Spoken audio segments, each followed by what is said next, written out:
Welcome to the MEND, a podcast for survivors and victims of crime and those who serve them, sponsored by the Center for Crime Victim Services here in Vermont. My name is Anna Nassett, and I am your host of this bi-monthly podcast. And today on my show, I have Kelli Risitano from the Vermont Network Against Domestic and Sexual Violence. Thank you for being here, Kelli. Thank you for having me. This show was created to take a deeper look at the services, organizations, and concepts for victims of crime. We wanted to acknowledge the healing process and provide resources not only in our state in Vermont, but throughout the country that could benefit victims of crime as they begin to mend. As your host, I myself am a victim and survivor of crime, and my healing process and how I navigate throughout the world is an ongoing and ever-evolving process. I went for years of hiding myself and my trauma to standing up and speaking out against crime, and now travel and speak to victim service organizations. I will sometimes share with you resources or services I have used as I have begun to mend, but we're also going to investigate lots of other types of services and organizations that could benefit people. Our hope is that this show is everyone finds something who has been a victim of crime or who has been affected by crime and know that they are not alone. I do always want to begin with a trigger warning. Our goal is to create a safe place to discuss topics of healing, but with that in mind, we may occasionally hear a story related to crime, discuss our mental health, or have other sensitive subject matter. We urge you to care for yourself and listen at your own discretion. Today, we have Kelli Risitano from the Vermont Network Against Domestic and Sexual Violence. I have known Kelli for a little over a year when we first met at a victim service training. Back then, I had no idea what I was going to be doing in this world or this field. I simply knew that I wanted to take any education I could to figure out the path I should be on. The day of that training, I walked in not knowing anybody, and I felt like a nervous little middle school girl with her lunch tray trying to figure out who she was going to sit with.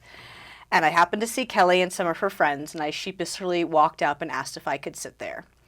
I greatly admired the work that the Vermont Network was doing, and so it felt like maybe a good place to sit.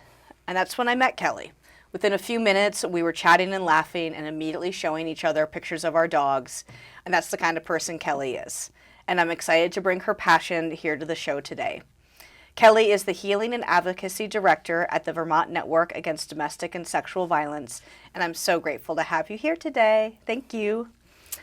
Kelli, could you start by explaining the work that the Vermont Network Against Sexual and Domestic Violence does? And we'll probably, for everyone listening, just refer to it as the Vermont Network from here on out. So. Yes, great. Thank you for having me. And I didn't think you were like a middle school girl. I thought you were really cool. And I really had a great time sharing photos of my dog. And I actually brought my phone if maybe we could. We can do that again. Yeah. We like to send them to each other on a pretty regular basis at this point. So, it's true. Yes. Yeah.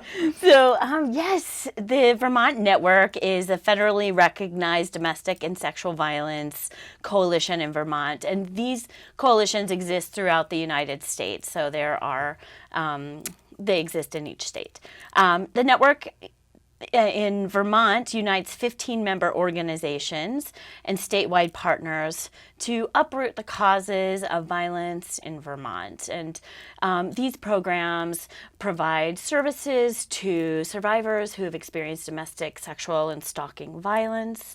And so that's a really important resource in our community. And the Vermont Network, while we don't do direct service, we engage in public policy advocacy, training and technical assistance, and social change to advance our work. With that being said, we also have a legal clinic, and the legal clinic provides direct service to survivors of domestic and sexual and stalking violence. And so that is the work that we do. Awesome. Yeah. So, for instance, we're in Washington County right now.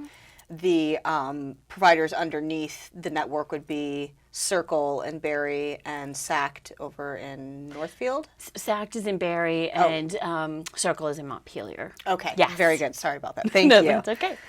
Awesome. So, Kelli, you are in the role of the Healing and Advocacy Director at the Vermont Network. Can you tell me a little bit about what that role is? Yeah. I know it's a little bit new, so what that role is and how it affects out in the community as well.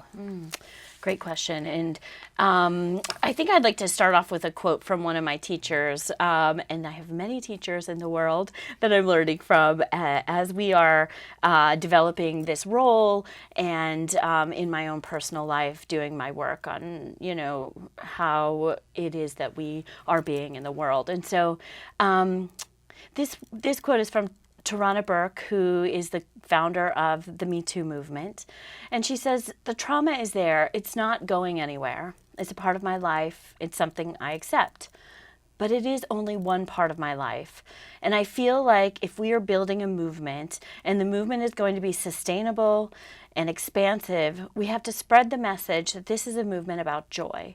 This is not a movement about hate, about trauma. It's about how joy and love can move us past those things so that we can have a collective community that is healed and constantly healing."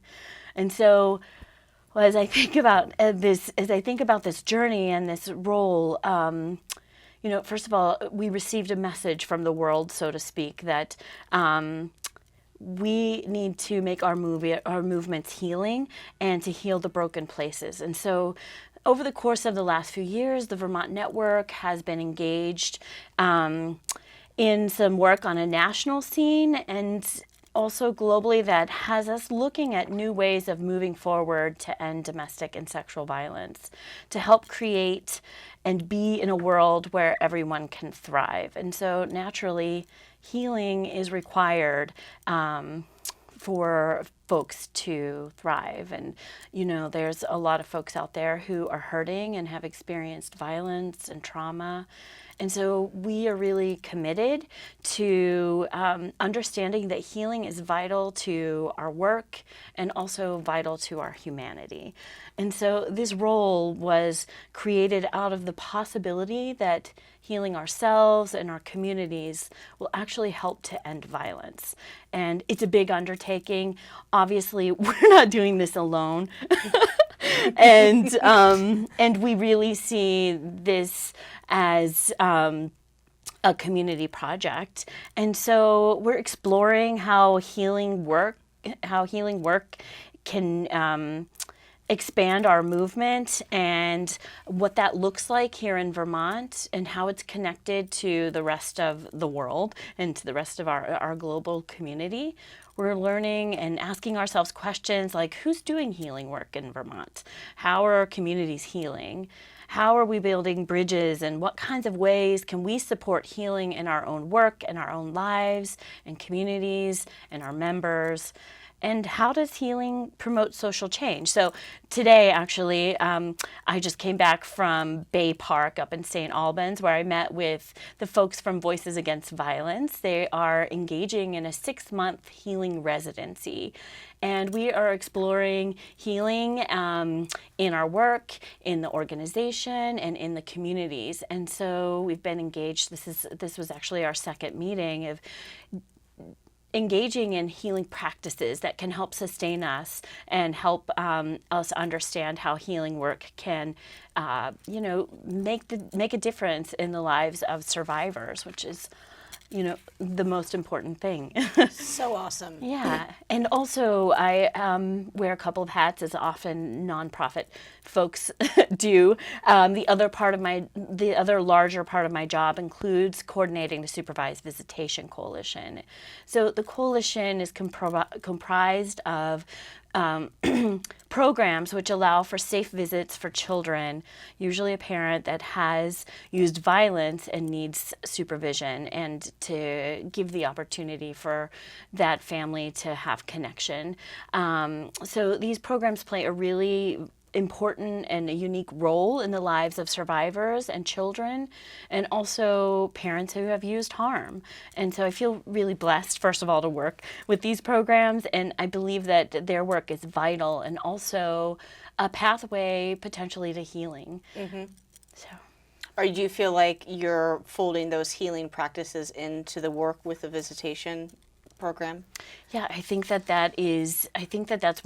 that's a learning edge that we are exploring together in the coalition, is how do we, in these settings, make these visits more healing for folks. And so Absolutely. That's so awesome. Yeah. I love hearing about the work and just that kind of shift on the paradigm, because I think that, within the trauma, I love that quote by Tarana Burke too. I've been lucky enough to hear her speak last year and was just blown away. But I love that quote because we do have trauma, but we can still have joy. Right. And if we start to come from a place of joy, that healing is so much easier. I don't know, it just becomes more fluid.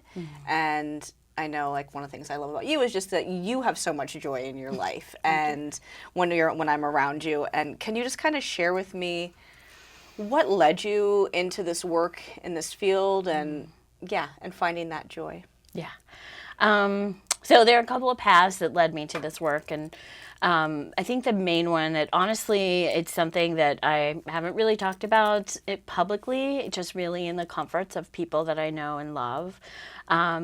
But I think the main pathway for me to this work was through my own experience of domestic and sexual violence. I grew up out in the Southwest, and it was certainly something then that wasn't really talked about in my community. And so sometimes I even think I didn't really recognize that it had a name, and which sounds weird, but I don't think it's uncommon. No, yeah. So I fast forward, took a volunteer training at the Clarina Howard Nichols Center in Lamoille County, and it was really hard. But I stuck with it and decided that this is the work that I wanted to make a part of my journey in life. And so I think in so many ways that it helped to put a name to my own experience and helped to define what it was that happened to me. And so, it's something that forever changes, a part of who you are, and parts that we'll never get back, right? So this makes me think of this quote that I carry around too, and I'm full of quotes, but I think that they're really important. Mary Oliver, one of my favorite poets, said, "Someone I loved once gave me a box full of darkness. It took me years to understand that this too was a gift." And though it doesn't really make sense that I am talking about violence as a gift, it has been a way for me to think about my journey to healing, and that the lessons that I learned from the violence that I experienced is really important. And I think it also helped me to shape who I am and how I now walk through the world. And so and also I think in the work that it has helped me understand the complexities of being a survivor and navigating decisions and options and the new world I had to adjust to in the aftermath. And in my particular case, I made the decision to not come forward, and so many people don't. And doing this work has further deepened my commitment to that decision for myself, and to support others in how they choose to move forward after experiencing violence. And being able to put aside my judgment about how and when and why survivors choose certain paths and how they respond to their experience has been a gift born out of something that I didn't want to receive. And it became a gift that I could give back, right? Just supporting people where they're at and whatever decisions they make along the road to healing or to whatever it is that they're searching for. And so that's really like what brings me, to this space. That's awesome. Thank you so much for sharing. Yeah. And just so openly sharing with me and us. It's really a gift. And I think, if we can go through that trauma and start to find that healing, so many of us find ourselves wanting to sit here and to navigate and allow people the space or the listening or whatever it might be so that they can begin to heal as well in however they choose to do so. Yeah. And I think you hold a really good, powerful place with that. Thank you. So thank you. As your role at the network is focused on healing and advocacy, How do you see that work shifting? Because we've been talking a little bit about shifting from that place of acknowledging that we live in trauma and acknowledging that we need to heal. And not just we as survivors or victims, but also offenders. Like, how does everyone begin to heal? So how do you see that work shifting in recent times? Yeah. So again, with a quote from a Norma. I love quotes too. It's Okay, fine. great. I'd use them all the time. Great. Norma Wong, a Zen Buddhist master that has been working with the Vermont network and is a personal teacher of mine, said this: we may say that we serve and are at the service of community or some such, but even that needs to be liberated. Serving needs to be liberated from any hierarchy, neither charity nor servitude nor obligation. Serve belly to belly, face to face, until we cannot tell who serves whom and that we are served. So for me, this speaks to so much of how we are interconnected and we are all humans together, right? And I think in our work, it's past time for us to think outside of the box about how we have traditionally worked and discover new ways to be a part of ending violence. So we are looking at what work needs to be done to shift the conditions that allow for violence to be perpetuated. I think about the importance of how we hold and center survivors at the heart of our work, and also shifting the knowing that in order to stop this, we have to be an active part of supporting all the ways, we have to be a part of supporting and active in all the ways in which violence can be prevented. And people who use violence can also seek healing so that they don't use violence again. And also understanding that people who have used violence have also likely experienced violence. And so that's a shift in our work. And I also think about domestic and sexual violence are rooted in oppression and and people who have been intentionally marginalized have been the most impacted. So we're also shifting our ways in which we understand that we have to have conversations about race and about the ways that racism and oppression have shaped our anti-violence movements and how we can take active roles in dismantling racism in our organizations and our communities. And part of that is also thinking about our work to support options for accountability other than the criminal justice system, because we see the impact of this system on communities and in particular mass incarceration rates that particularly impact Black and brown people. So we want to expand our exploration of supporting and practicing restorative and transformative justice, work that is intended to restore and actually heal people. And a couple of other things, I think about shifting our work to include healing, and that is a crucial part of what we're doing, because if we don't want to pass on trauma to future generations, then we have the obligation to heal ourselves and to heal ourselves in communities. And also I think another big shift for us is seeing ourselves as part of social change work. We know that if we don't get to the underlying cause of violence, then we'll never stop it. And so what conditions need to change, and how can we do our work differently to support that knowledge? And also like joy, right? Like Tarana Burke said, that we have this amazing gift to experience joy, and how do we bring that into our movement so that people want to be connected to us and to also be a part of this beautiful thing that could change the world. And I think about at the heart of all of these shifts, right, is love. And we have to love each other so much that we can shift our work, because we know that this could change things. So that's a lot of shifts. That's a lot. Let's do it. Let's do it. Let's change the world with some joy. We can. Let's do it. I love it. And bring everyone along with us. Yes. And I love everything you just had to say, and so much information that I'm really excited to listen to this afterwards and learn more from you and just absorb. like one of the things that you and I have talked about and that you kind of started to bring into here was when we look at social justice, we see separate groups working on separate issues.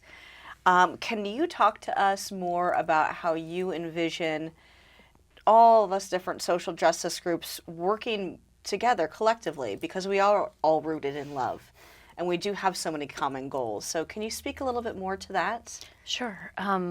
So often social justice movements have worked in silos and often competing for the same resources and from a place of scarcity. And, the truth of the matter is that all of our social justice movements are interconnected, right? So there's a direct link between racism and sexual violence. There's a link between poverty and food insecurity. And there's so many other examples of how these social justice movements are connected.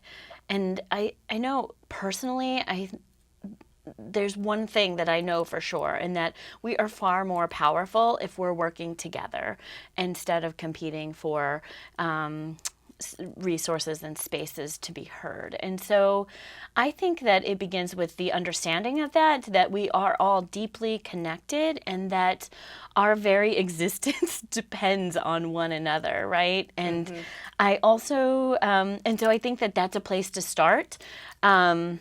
I also think about how we do our work. And I think we have to take a look at our power structures and learn to be in different relationship with power rather than power over, power with one another.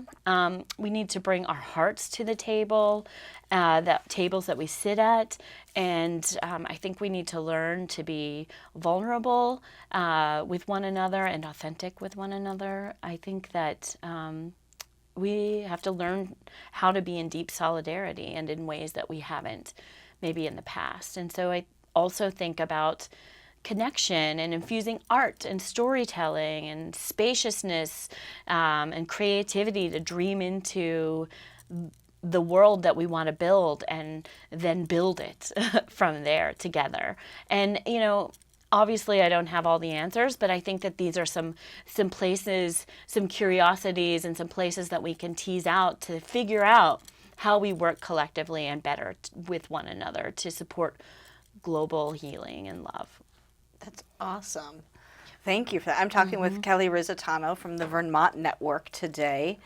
Do you just kind of follow up? How are you at the network as a staff kind of embracing this dreaming into as a practice within your daily work life there? Yeah, I mean, I think that we are engaging in healing practices and finding ways. So we also create space where we have big picture staff meetings that allow for us to step back from the day-to-day goings on to look at the horizon and envision what that might look like and think about how our work can support that vision and making decisions based on this dream that all people can thrive, right? And how our work fits in with that. So I think there's that, and just being in deep relationship with one another, again, exploring healing practices that help the organization heal, and also in particular, also ourselves, and learning about new ways in which we can be together. So that's awesome. Yeah. Well, just having done some work alongside the network for the last year or so, when I walk in there, I feel that. It's just, there's a really amazing energy that's calming, it's empowering. Just the different people that I've gotten to interact with and work there, I feel that. And so I'm really excited that you all are kind of at the forefront of looking at this stuff and what we're going to do in our state. It's so cool, because I couldn't imagine a better team to take it on, and whoever else you bring in. With that in mind, one of the things with this work is our burnout is high. And so right now you're working on healing within communities. What do you do for yourself? And can you talk a little bit about how you work to heal yourself, not only as a service provider, but also as a survivor? That's a great question. I think about healing and self-care, whatever you want to call it. And I think about how important that is to mitigate burnout, to help create sustainability, and also to, think about how that impacts our work. I think, as I stated earlier, that if we're not healing ourselves, then how are we impacting others? And so I think it's crucial for folks that are providing services to navigate that. And, I think that healing is, there's individual healing, which is really important. And I also think that healing really happens in communities, and that, I think that it's important that we have communities to help us heal, and that, we are thinking about folks that are having a hard time in our communities, survivors that are having a hard time in our communities, and how we can step in to hold those folks and to make space and listen, and deeply listen to help create healing. I think that, we can build resiliency by practicing all the things that there are to practice for healing, right? But I think also we need to be thinking about healing as a community effort, and that we all should be holding each other and knowing who's hurting in our communities and stepping in and being, a part of people's healing processes. And how can we do that better in our world? And so that's really important. And I think that, that,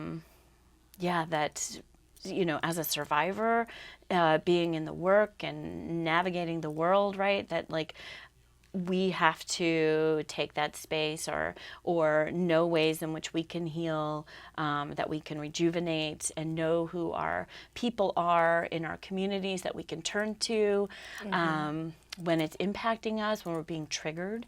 And so I think all that is really important. I love that. And Yeah. I feel like you and I could do 17 shows together, but I would love to have you come back and talk about like community and listening, because I know we're both really passionate about how we lean in and listen to the people in our community, to the people right in front of us, and what a huge part that is to healing. So hopefully you'll come back and do that with me over the next year. For us as individuals, I know that when I first started in this field, I had a conversation about self-care, and I said, well, I don't really think I do anything. When I needed to refill my own well or like heal myself, or those days I feel really low and lonely, I curl up under my quilts with my teeny tiny dog, Dolly Parton, who we'll talk about shortly, and I watch Gilmore Girls. Like, that's what I did.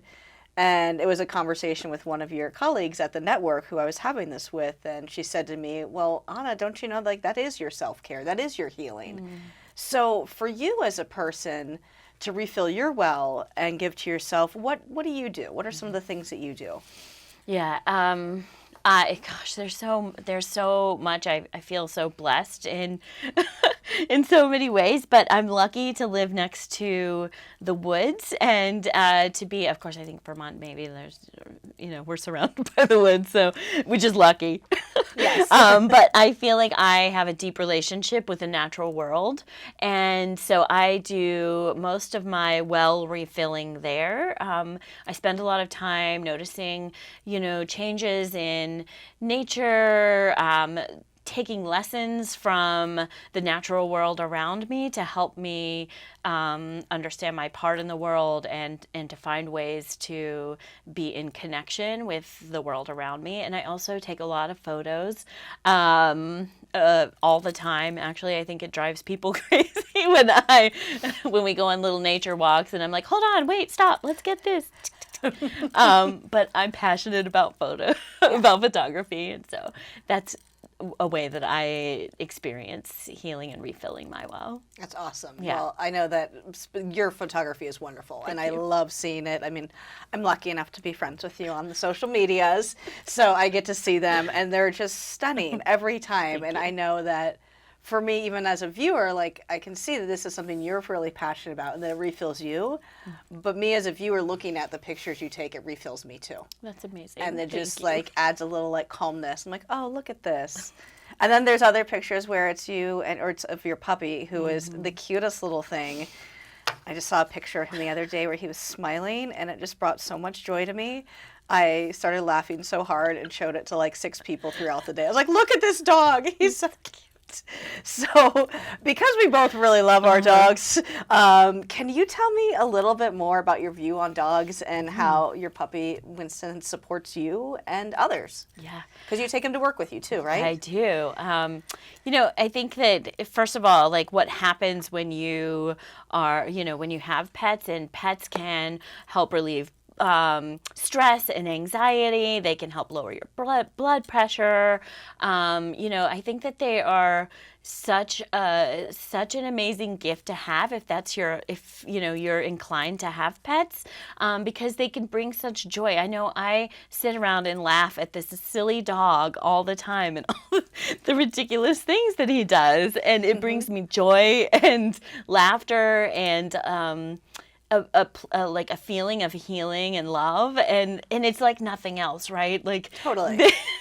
they love you unconditionally, and it's just so comforting to come home and have that little fluff ball waiting for me or jumping up and down. Like I'm so excited to Looking see out it. the window. I know. Yes, So, totally. so important, and so I think that it's such a gift if folks are inclined to have pets, to have a little dog or cat or whatever it is that can help them heal or experience joy or and oh my gosh, speaking of lessons learned, right? Like seeing everything with it seems like Winston, that's his name, sees everything with a fresh set of eyes every day and sniffs everything and is into everything, and I marvel at that.